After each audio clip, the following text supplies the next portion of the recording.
All right, ladies and gentlemen, we are back with another episode of the Daily Sporting coming to you today, talking about the three biggest NFL offseason moves, I would say. There's been a lot of different things going on in the league, and we're going to break it down. Today, I have Hammer with us, representing good old Freeport with us back in high school, and now you're out in what, the Bronx? Yes, sir. Been out here for 3 years now. Facts. So we got a sports fanatic on our hands over here. He's always with ESPN. We've seen him or heard him on what shows have you been on? Humpty, Canny, and Rothi. I've been on the Michael K show a couple of times. Alan Hans. A couple of guys here and there throughout ESPN New York. I know Mr. Taco has heard me several times throughout the last few years and was like, "Yeah, we need to do something with this because you know your stuff." Yeah, it was because one day I was working last year and I'm just listening to it was Humpty, Canty, and Rothenberg, and I'm like, I hear someone, I'm like, that sounds like my boy Jeff. Like, what's up? Let me send him a quick message. He's like, yeah, that was me. I was like, oh wow, really? So that was a pretty cool experience. I know he's a big. We got what, Raiders? You're a big Raider fan. Who you like in football? Raiders is my number one team. Raider Nation till I die, and I'll make sure that the guys in the Raider group pages on Facebook are aware of this too, so they can check us out. We get more followers. Basketball, I grew up a Knicks fan, but again, another Bay team, the Warriors. I saw Curry play against LeBron's Heat in 2000. I think that was 2014. He dropped 38 points that night. He really wasn't missing anything. And I told people then, like, give us some time. This team is going to be a problem. And that was before Curry even came. And baseball, Mets. I'm definitely happy that the season is finally going to be starting at the end of the month. Guys reported to camp today. Mm-hmm. So I'm definitely looking forward. It's different. It's very, very different.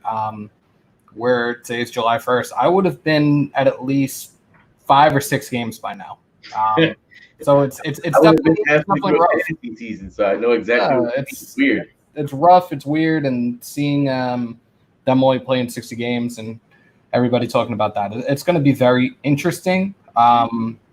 Especially numbers wise, stat wise, with a lot of guys. Like, I'm curious to see how some of the top players in the league perform and overall end of the season, what their numbers look like. It's definitely going to be something to look forward to, just as well as NBA starting back up. Yep. I know it was rough for everybody, and let me just take the time real quick to just say that anybody watching right now, I hope you guys are staying safe and continuing to stay safe. I know it's been a rough couple of months for everybody throughout the world, not just where we're at, but my thoughts and prayers are with you guys and your families right now. That's all I want to say, but I digress. Yeah, I think go ahead. Saying that's an important thing for us to remember. Like, these players are still people at the end of the day, and COVID right now is becoming another issue again, where it's really coming about. And that's something that as much as we want sports and we want to have them on the field, we got to remember they have to do what's in the best safety of them. So a lot of things can get fuzzy going forward. The hope of sports is what we love, and today we're going to be bringing you the 3 biggest offseason shakeups, I would say, in the NFL, or moves or transactions, however you want to phrase that. But the 3 biggest moves. And for the first move, I guess we would talk about one that shocked a lot of people, and that's the Patriots. They let Tom Brady and Gronkowski go over to the Tampa Bay Buccaneers and pair with Bruce Arians and pair with Mike Evans and Chris Godwin to form a ridiculous offense. What are your thoughts on that right now?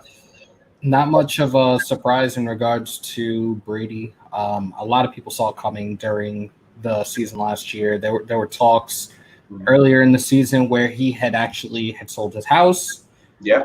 So people kind of knew something was up. People were starting to get worried, and there were a list of teams that he could have gone to, including my Raiders. But that was a whole bunch of talk. Him and Mark Davis were seen at a UFC fight, and Dana White tried to stick his 2 cents in on that, and he ended up in Tampa. It's going to be very, very interesting to see. He spent 20 years under Bill Belichick, and I know he had played. If I remember right, I believe Arians was his quarterback coach when he was playing for the Patriots at some point in time. So I remember reading something about that not too long ago. I could be wrong, but I'm almost positive he was his QB coach once upon a time. So it's going to be interesting to see how things pan out. He definitely has some weapons in Godwin and Evans, most definitely, and he has his best friend, his favorite toy. Now he was traded by the Patriots, I think, for a 4th round pick, if I remember right. And my favorite part is that he went into retirement. He did the whole Fox Sports thing for a year because he didn't want to play for the Patriots. Second Tom Brady goes over to Tampa. He's like, I'm coming back, and I'm only playing for Tom Brady. Like that's a level of loyalty that. Well, you know what? Of course, he did go to Fox for a little bit, and he also went to WWE for a short period of time and won the 24/7 title. And shortly after he became a Tampa Bay Buck, R-Truth ambushed him in his backyard, pinned him, and took that title right back. Really?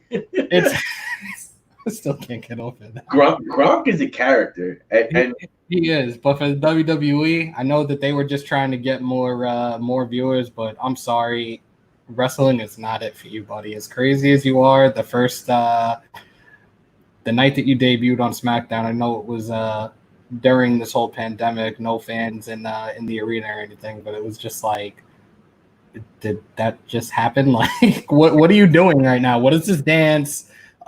This is a WWE, not Chippendales, but whatever. Yeah, but that's the reason why he decided to come back. You know, but the last time that Tampa won a playoff game was 2002. Think about that. That was, I believe, the year that Gruden was still head coach, and they won the Super Bowl. So it's been a long time coming. So hopefully, I know the people in Tampa are super excited. The people in New England. Well, they got a new shiny toy a few days ago in Cam Newton. Let's look at that. Let's look at what Tampa Bay actually has going on in them. Byron Leftwich looked like a really capable. He started calling more of the plays on the sideline last season. And I think his growth paired with the Tom Brady could be a very interesting dynamic because Leftwich has played the position and he's going to lean on some of that knowledge that Tom has. And I think that's going to be a really interesting combination to see how these guys come together. I think a forgotten man on that offense also is O.J. Howard. This kid has all sorts of talent at the tight end position, and he's never really been able to put it together. I want to see how they split up the usage between Gronkowski and him. And then the other thing is the running back position for Tampa Bay is something that's interesting to me as well, for not only real life but also fantasy. I believe that they drafted someone to complement Ronald Jones, and I forgot his name. It's not coming to me right now. I'm going to look it up for you guys in a second. But these two running backs, I feel like, are going to be a huge part of where Tampa Bay goes, if anything. So Tom Brady going down to a fully stacked offense, I think that drought that you're mentioning, that since 2002 Tampa Bay hasn't been in the playoffs, I think that it gets erased, and I think they have to be a top 5 contender for the Super Bowl just off the strength of that offense. I mean, I think that other than maybe Kansas City, there's very few offenses that can offer you that kind of firepower. So based on the power rankings that came in after the draft, and this was pre-Cam Newton signing with Patriots. With the Patriots, we're looking at Tampa Bay being in ESPN's power rankings right now as number 7. This was post free agency. They were ranked 10th, and then they went up into number 7. Now, the player that benefited from this, from what they're saying, is Tom Brady. Like you said, they do have a new rookie running back in Ronald Jones. So it's a matter of seeing what type of offense Bruce Arians puts out there. You're looking at you're talking about OJ Howard before, and the one thing that I can see them potentially doing is probably running two tights like they did running back. Yeah. Like they did in the Patriots had done with Aaron Hernandez. Yeah, I didn't even want to say the name, but yeah, Aaron Hernandez and Gronk in the past. And you know what? The other thing is, at least with Gronk, I know he was a little bit injury prone over the last few years, but the one thing that you can utilize him as a wideout is a big body as he is. You could definitely use him as a wideout, and then keep OJ Howard at the tight end position inside on the line. And like I said, it's a matter of, again, with this whole COVID thing and everything, people aren't really able to work together. But Brady there have been videos of Tom Brady and teammates working out at some high schools down in the Tampa area. It's just a matter of them putting it together on the field, because the one thing that we know is you can have everything written up on paper, up and down the internet, experts, this, that, and third, but it's not until Sunday when kickoff happens that we know what's going to happen this season. Mm-hmm. And the rookie running back that Tampa Bay actually drafted was Keyshawn Vaughn out of Vanderbilt. And from everything that I remember hearing them say, he was a pretty good runner. He seems like he was more straight line, pound you kind of guy. Sounds like a good compliment to Ronald Jones. Last year, the running back situation, I know from a fantasy perspective, was completely horrible in Tampa Bay. So going forward, knowing the way Bruce and Tom like to run a diversified offense, I think that's going to be a really interesting team to watch. Scenarios, position battles, that's a high-rising team. And then I would say the number 2 offseason shakeup or transaction that we saw would involve the team that got rid of or lost, Brady and Gronk. That would be the Patriots getting Cam Newton after everything that's gone on, and getting him for a modest price. I believe that Richard Sherman today, tweeted what his contract really was, and it was like he gets $1 million, like he gets the veterans minimum as his base salary, and then with incentives he can go up to $7 million. I saw for Cam Newton, and from what I also read, the Patriots are the first team ever to lose a Super Bowl winning or an MVP quarterback, the MVP quarterback being Tom Brady, and then gain an MVP quarterback back in Cam Newton. So it's a wild offseason for the mad genius Bill Belichick. What are your thoughts on the Cam Newton signing? A surprise, but not really, because throughout the whole free agency, the Patriots were actually one of the first teams I looked at in regards to a landing spot, just for the simple fact that we didn't know what Stidham has. And I think that Belichick wants to try to continue his legacy with or without Brady. It's more or less, I'm going to plug somebody else in and let's see who makes it back to the Super Bowl first. What you had said about the contracts, or in regards to Cam's contract, you're absolutely right. And it's funny because there's a lot of players that are making a decent amount right now over somebody that was a league MVP. Teddy Bridgewater is going to make $8 million in 2020 after signing a 3-year contract with Carolina, the team that released Newton earlier this year. I'll be honest, I still can't understand it. I get that Matt Rule wants his own guy. I get that Teddy's maybe a little more accurate, but Teddy's never been an everyday NFL starter for 3 years in his career yet. Cam Newton is a warrior. Cam Newton in his last season was hitting at 68% completion rating before last season, where he was hurt and pretty much missed the whole season. So to me, it's almost disrespectful what they did to Cam. But I think that with the Patriots, they're smooth, savvy shoppers, man. They waited it out. I'm gonna be honest. When I was looking at what the Patriots were doing, they let so many people go. They had Stidham as their number 1 quarterback. I thought they were going to maybe tank and try to get Trevor Lawrence over from Clemson, because I was like, what are you guys doing? And, like Bill always does, he's a savvy shopper. He waited till the market value on Cam went virtually to nothing. Cam knows that there's no starting spots right now pretty much available. Ben Roethlisberger's back with Pittsburgh. You got Gardner Minshew, who seems like he's going to be given the keys in the Jaguars because they want Trevor Lawrence. Like, I can't understand why the Jaguars didn't sign him. That's to me the biggest mess up, I think. The Jags were a team that were in the playoffs 2 years ago, had a solid base. you got a whole bunch of picks, and now you're rebuilding already. I don't know. The Jags to me dropped the ball. It was all Uncle. They have faith in Uncle Rico. That's what it is. Like, that mustache, the headband, and the shorts. They love them some Uncle Rico right now. It was weird because they said in regards to Cam, there were only 2 teams that reached out to him. And my thing is, I understand he's been injured, but I think also it was, can he come in to any other team as a backup? And I don't think that's what he wanted, and he doesn't. I don't believe that he's ready for that yet. Because you're talking about Ben Roethlisberger right now, and he's been injured the last, I want to say, 2 seasons, if I remember right. Like, do we know how long he's going to be healthy this year?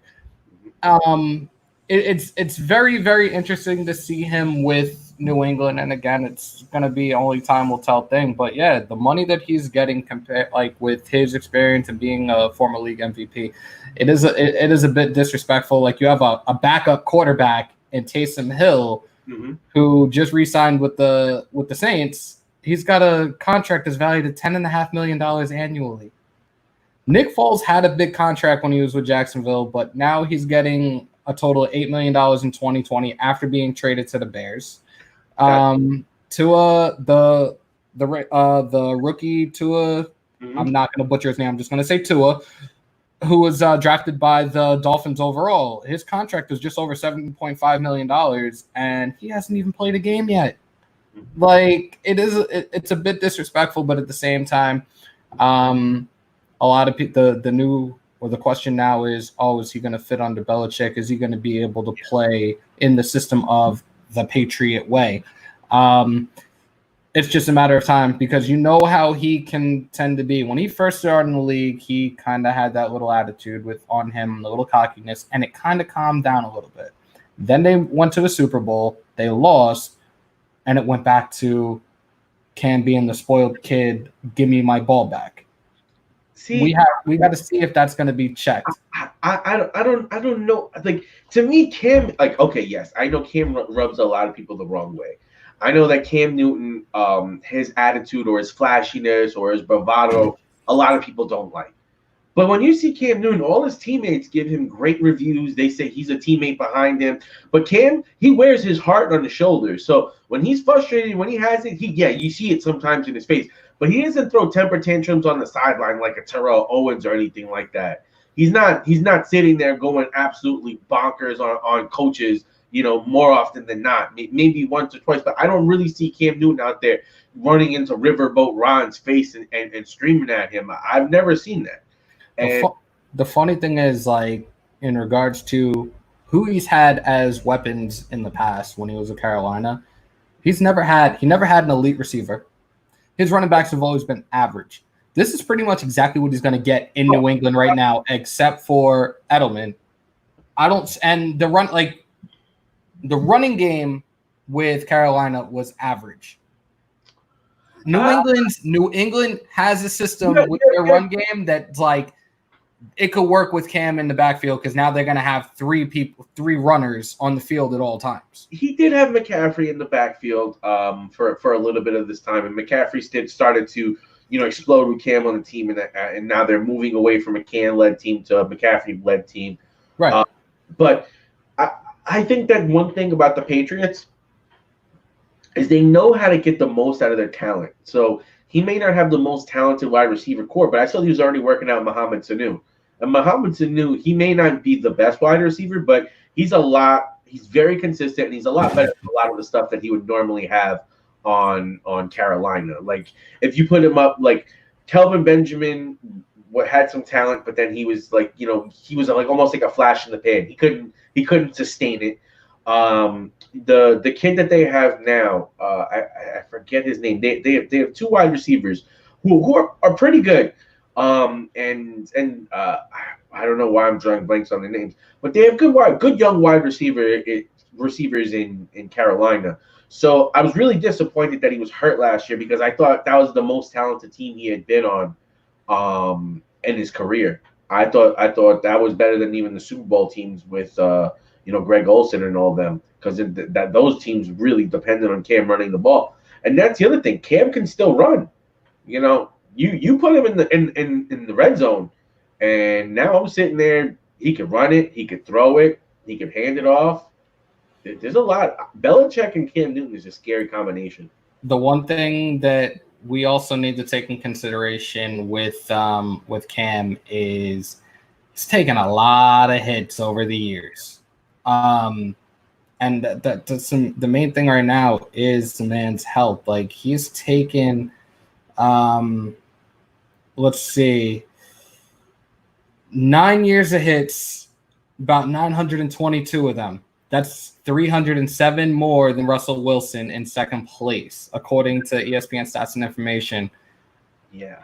Carolina could render him incapable of returning to his peak, and maybe that's the reason they parted ways. But at the same time, Carolina is another somewhat of a rebuild right now. You just got a new coach in Matt Rule. You have Luke Kuechly is gone. I believe Olsen is gone as well now. Like, I think Olsen's still there, right? I think Zeri wanted out because I know he was very, very frustrated with things that have been going on with the front office. So I'm not sure if he is still there at this point. So it's another thing that take into consideration with them. Definitely, and it looks like they're on the brink of a rebuild. You signed a quarterback in Teddy Bridgewater, who was out for quite some time with that potentially career-ending knee injury, and then he played a year with New Orleans, and now he's here. He's in Carolina. So it's going to be very interesting to see some of these teams and some of these new quarterbacks, because the one thing that they're saying in regards to the league itself, there's not that many good quarterbacks out there, whether it being starters or backups right now. You have a handful, which makes it even more. What makes it more interesting to me is how hard it was for Winston to get a job. Like, I get that his interceptions are bad. I get that, but the kid has some arm talent. He could throw some touchdowns. I would like to see him with a coach that like, I thought, to me, like, I guess Bill would have gone crazy, but I would have loved to see Bill take him and build him into something. He would have gave Belichick a heart attack. He made some horrible reads and some horrible throws, but he just had LASIK, so I'm going to blame it on the eyes. Maybe that's why I stopped playing baseball a long time ago, because I didn't have great vision until I started wearing contacts 3 years ago. Oh, wait. Then all of a sudden I started seeing the ball in the outfield a lot clearer. But yeah, that's a whole nother topic into itself, Jamies. So let's round it out with our number 3 most shocking NFL offseason move, and that's going to be Bill O'Brien sending Hopkins to the Cardinals for David Johnson and a number 2 pick, a second round pick. I believe it was a second round pick. Yeah, second round pick and David Johnson, which I don't know. I don't know how Bill O'Brien has a job right now. I don't know how Bill O'Brien has a job right now. I don't either. Like, you're taking on the contract of David Johnson and replace, like, you traded Hopkins' contract for David Johnson's contract, and Hopkins is significantly better player right now in the NFL than Johnson. And not only that, Hopkins is probably one of the top 3 wide receivers in the game right now. And he's paired up with your quarterback who took you to the NFC division or championship rounds. They were in the semifinals pretty much. So to get rid of your quarterback, Deshaun Watson, top 3 quarterback in the league, get rid of one of his top weapons for Johnson, who couldn't even keep his job, to Kenyon Drake. I don't know about that. That to me is a horrible, horrible, horrible move. So, the Cardinals pretty much, they robbed the Texans with this. It was so bad. You got an elite receiver in DeAndre Hopkins, who with the trade grade for this, the Cardinals got a B+, while the Texans got an F, which is totally understandable. Yeah, Hopkins is definitely top 3 receivers in the league right now. Anybody that tries to say that Beckham is better than him, you need to get tested. Kenyon Drake, he had to get out of Miami, especially with Gase when he was the head coach at the time. And that dude is definitely a major issue in the locker rooms. He can't keep a team together from what it's from things that have been said with players in Miami, and now it seems like that's going on with the Jets right now, because I know it started shortly after he came over there. There were issues with him and Le'Veon Bell, and now Jamal Adams wants to get traded. But in regards to this trade between these two teams, David Johnson has significantly dropped down ever since his wrist injury in 2017. He has been a replacement level back over the last 2 seasons. So for them to go and take this trade was something that they really, again, I don't understand how Bill O'Brien has a job right now after pulling off such a ridiculous trade. Absolutely. And to point out one thing about David Johnson's numbers, think of it like this. David Johnson put up those pathetic numbers behind the same offensive line that Kenyon Drake came in at the end of last season and blew the lid off the game. So it's not like you can say, oh, he had a bad offensive line. Well, it's the same offensive line that Drake was running behind, and Drake went off. But, to continue. All right, absolutely right. And I'm looking at DeAndre Hopkins' stats right now. Like, the dude averages anywhere between like 90 to like 105 receptions a year. And how many drops does he have on that? I know he had 0 drops. I wish I could find that right now. I'm not seeing drops. I see fumbles. I'm not seeing drops. Like the dude he's a great talent, and he's been a solid receiver for years and years and years. And he's always putting up solid numbers, especially when it comes to yardage and his average. His average yardage is around 13 and a half yards on average a reception. Yards per year, he's averaging over 1,200 every single year since he's been in the league. Like, he's a beast. This is going to be, I believe, his 8th year going into the season. This will be his 8th season. 632 career receptions, 8,602 yards, 54 touchdowns for his career. The kid is something special, and he had a great weapon in Deshaun Watson. So it sucks that the pair are no longer together. Now he's got Kyler Murray as his quarterback, which the offense, you got Kenyon Drake, you got Kyler Murray, who I still think didn't earn Rookie of the Year, but I'll leave that story for another day. And Larry Fitzgerald, who this dude age? Does this dude age? And not only that, he's a leader. He's everything you could dream of in a football player for Larry Fitzgerald. Even when he's reached this point of his career where, everyone's like, how are you still playing? You see that he's a full-on leader. And to see Hopkins and Fitzgerald on the field at the same time, and Fitzgerald can still go over the middle. Hopkins can go anywhere. Kyler Murray is going to be could be a dynamic player this year. Just in real life NFL and fantasy NFL, what he can do is really scary, because he can run, he can throw. He now has bona fide weapons. And Fitzgerald, he can't make the same plays that he used to make, but he's still a consistent receiver that you can depend on in the red zone. Big body guy, and now you add a Hopkins on top of that with his ability to run. That's a scary offense. Absolutely. Yeah, I'm really looking forward to seeing Arizona and Seattle play now, because I feel like Pete Carroll is really creative. He'll do a bunch of stuff. Wilson and Murray almost play similar, so I like to see what kind of defenses he'll have concocted for Murray. He's going to be seeing him twice a year for a long time now. I think that's going to be the real chess match. I think that the Rams are overrated. I think the 49ers. If Jimmy G keeps playing like how he played last year, I don't know how long they can keep that up, because he was not that good. He was not that good. Think about it. San Francisco is one of those teams that they really wanted Tom Brady. They wanted him to come home. Yeah. That would have definitely turned a lot of heads had he gone to the Bay. But yeah, the NFC West, definitely going to be a dogfight throughout the season. And like you said, with the Rams, Yeah, a tad bit overrated. I think they looked good a couple of years back.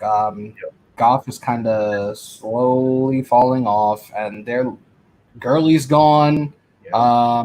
Who else is gone? Because I feel like they've lost a lot of They, people, a tra- they, tra- lot of they traded offensive players. they traded Cooks to the Texans, That's which is right. the thing that the Texans did. The Texans did get Cook. They have Fuller. I think they got Robbie Anderson. I don't remember. I know they signed another wide receiver, or they got someone else. So they got Watson, some speed guys on the outside, but nothing to the level of Hopkins. But yeah, I think the Rams are a team that they're not like, if you're building around golf, I don't trust it. If you're building around Jimmy G, I don't trust it.